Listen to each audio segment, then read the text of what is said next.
जब आप खुद अच्छे नहीं रहेंगे तो आपके बेटे कैसे संस्कारित बनेंगे। आपको इस कहानी से समझ आ जाएगा। समीर अपने 10 साल के बेटे गोलू के सामने हमेशा ईमानदारी और वसूली की बड़ी बड़ी बातें किया करता था। वह गोलू को हमेशा सिखाता था, बेटा कभी झूठ नहीं बोलना चाहिए और रिश्वत लेना तो बहुत बड़ा पाप है। एक रविवार की सुबह समीर अपने घर के बाहर बरामदे में बैठा अखबार पढ़ रहा था। तभी अचानक बाहर सड़क पर पो पो की आवाज़ आई। समीर ने बाहर झांका तो पड़ोस वाले शर्मा जी आ रहे थे। शर्मा जी स्वभाव से बहुत पकाऊ थे और जब भी आते घंटों फालतू बातें करते थे। समीर का दिमाग खराब हो जाता था।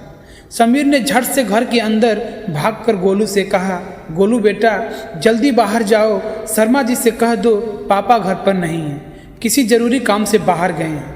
गोलू ने मासूमियत से कहा, लेकिन पापा आप तो घर पर ही हो, आप ही तो कहा था कि झूठ बोलना पाप है। समीर थोड़ा झिझका, फिर जेब से 500 का नोट निकालकर गोलू के हाथ में थमाते हुए फुसफुसाया, यह लो 500 रुपये और जाके चुपचाप बोल दो, इसे झूठ नहीं स्मार्टनेस कहते हैं। 500 रुपये का कड़क नोट देखकर गोलू की आंखें चमक उठी। उसने नोट जेब में रखा और मुस्कुराकर बाहर भाग गया। समीर मन ही मन खुश हुआ कि चलो आज शर्मा जी की बोरिंग भाषण से बच गए। वह आराम से सोफे पर बैठकर चाय की चुस्की लेने ही वाला था, तभी शर्मा जी सीधे घर के अंदर चले आए। शर्मा जी को अंदर आते देख समीर के हाथे से चाय का कप छूटते छूटते बच गया। समीर ने मन ही मन गोलू को कोसा और फिर झूठी मुस्कान के साथ शर्मा जी का स्वागत किया। शर्मा जी ने मुस्कुराते हुए कहा, अरे समीर भाई, तुम्हारा गोलू तो बहुत ही होनहार और सच्चा बच्चा है। बाहर मुझे तो कहने लगा, शर्मा जी पापा ने मुझे 500 रुपये की रिश्वत देकर कहा कि मैं झूठ बोल दूं कि पापा घर पे नहीं है, लेकिन मैं रिश्वत नहीं लेता, इसलिए आप अंदर जाकर पापा से मिल लो। यह सुनते ही समीर के होश उड़ गए।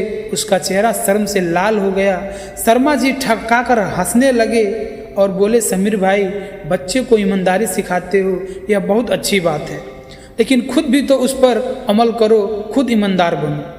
शर्मा जी के जाने के बाद समीर ने गोलू को देखा जो कोने में खड़ा होकर मासूमियत से अपनी गोलक में वही 500 का नोट डाल रहा था। समीर समझ गया कि बच्चों को उपदेश देने से कुछ नहीं होता, वे वही सीखते हैं जो हम करते हैं। उसने मुस्कुराते हुए गोलू को गले से लगा लिया और तय किया कि अब से वह कभी भी शॉर्टकट या झूठ का सहारा नहीं लेगा। दोस्तों, इस कहानी से सीख मिलती है कि बच्चे सिर्फ आपकी बातें नहीं सुनते, वे आपके हर कदम पर नज़र रखते हैं।